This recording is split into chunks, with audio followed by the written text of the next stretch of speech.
Bismillahirrahmanirrahim. Assalamualaikum warahmatullahi wabarakatuh. Perkenalkan, nama saya Bayu Febriansyah. Dan saya Dafa Maulana Karim. Di sini kami akan mempresentasikan tugas dari mata kuliah Sistem Operasi. Kita akan membahas studi kasus gangguan sistem BSI bulan Mei tahun 2023. Presentasi ini akan membahas studi kasus gangguan sistem operasi dan pembaruan sistem perbankan inti Bank Syariah Indonesia. Pada Mei 2023, kami akan menganalisis latar belakang insiden, pertanyaan-pertanyaan kritis yang muncul, dan akar masalah yang menyebabkan kegagalan sistem. Latar belakang insiden dalam industri perbankan modern, pembaruan sistem operasi OS dan sistem perbankan inti adalah hal yang wajib dilakukan secara berkala. Pembaruan diperlukan untuk memperbaiki bug, menutup oleh keamanan, dan serta meningkatkan performa. Namun jika proses pembaruan tidak direncanakan dengan baik, justru dapat menimbulkan gangguan besar yang berdampak langsung pada layanan perbankan. Di sini kita akan menjawab beberapa pertanyaan yang ada di materi ini. 1. Apa yang mungkin terjadi pada sistem operasi?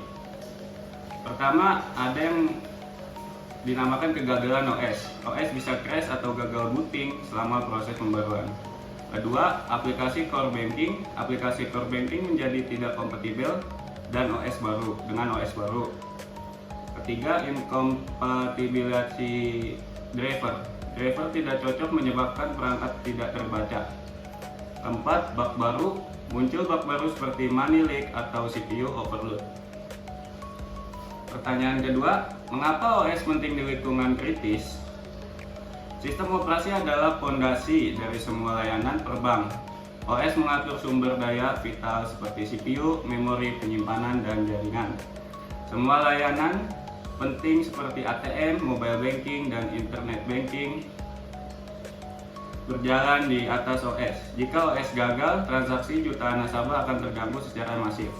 Selain itu, OS juga berperan krusial dalam menjaga keamanan, audit, dan integritas data yang merupakan pilar utama kepercayaan nasabah terhadap bank.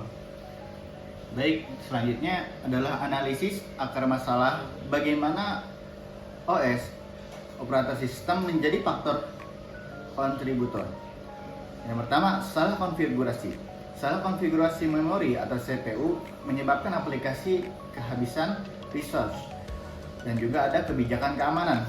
Merupakan perubahan kebijakan keamanan operasi sistem bisa memblokir aplikasi. Yang ketiga, pembaruan library.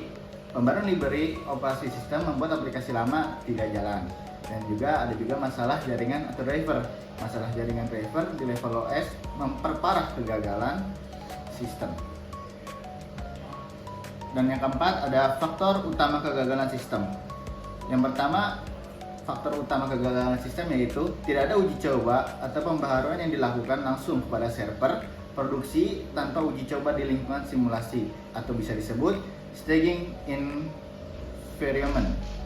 Yang kedua, kurangnya rollback plan, yaitu tidak tersedianya prosedur jelas untuk mengembalikan sistem ke versi sebelumnya jika pembaharuan gagal. Yang ketiga, ada kompatibilitas driver atau aplikasi.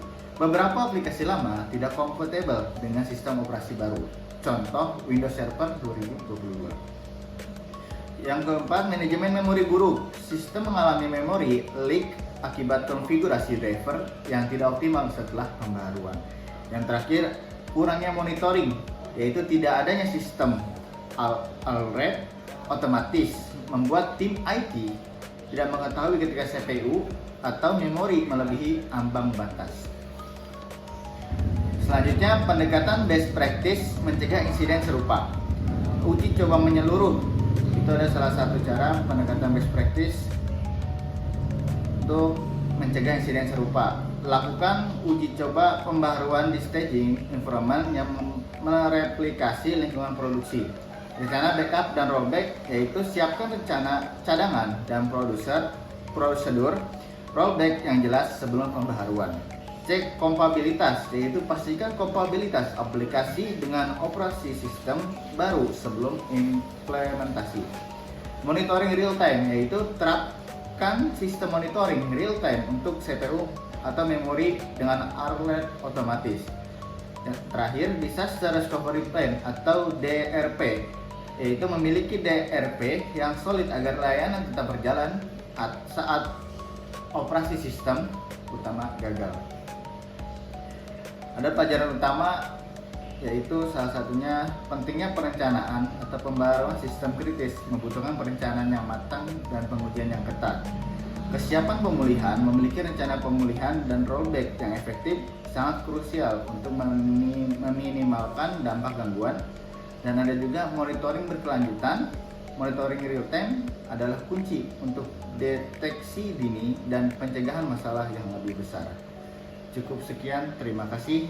Wassalamualaikum warahmatullahi wabarakatuh. Waalaikumsalam warahmatullahi wabarakatuh.